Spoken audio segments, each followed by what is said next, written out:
আজ আমি দই ইলিশ করব। তার জন্য এই 6 পিস মাছ ছিল আমার ঘরে। সেই মাছগুলোতে স্বাদ মতো নুন, কিছুটা হলুদ আমি মাখিয়ে নেব।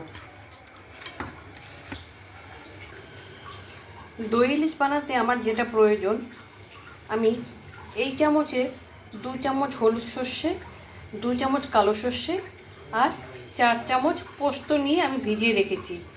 এবার এটা আমি কাঁচা লঙ্কা দিয়ে বেটে নেব।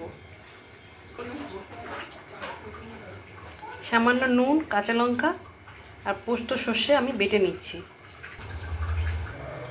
এদিকে আমি বড় চামচের 2 চামচ আমি টক দই নিয়ে নিচ্ছি। দইটাকে আমি ভালোভাবে ফেটিয়ে নেব। দইটা আমি ভালো করে ফেটিয়ে নিয়েছি। আর পোস্ত আর সর্ষের বাটাটা আমি এর মধ্যে ঢেলে দিলাম। এটাও আমি মিশিয়ে নেব।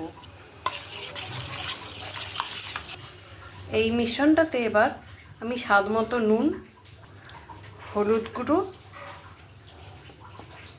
আর সামান্য লঙ্কার গুঁড়ো দিলাম।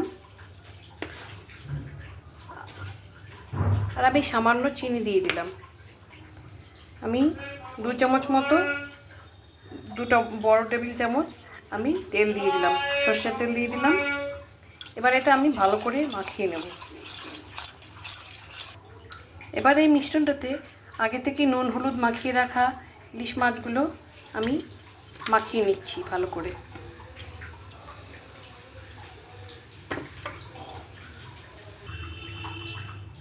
ভালো করে উল্টে পাল্টে আমি মাছগুলো এই মিশ্রণটাতে আমি মাখিয়ে নিচ্ছি, যেন মশলা দিয়ে ডুবে থাকে।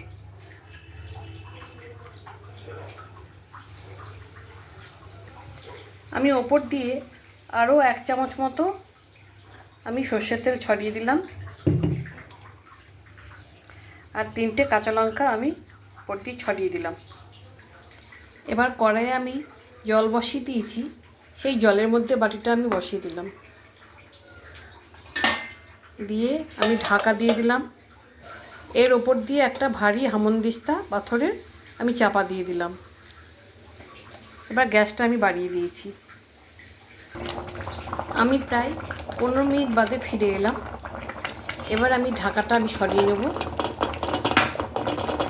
গ্যাসটা নিভিয়ে দিচ্ছি।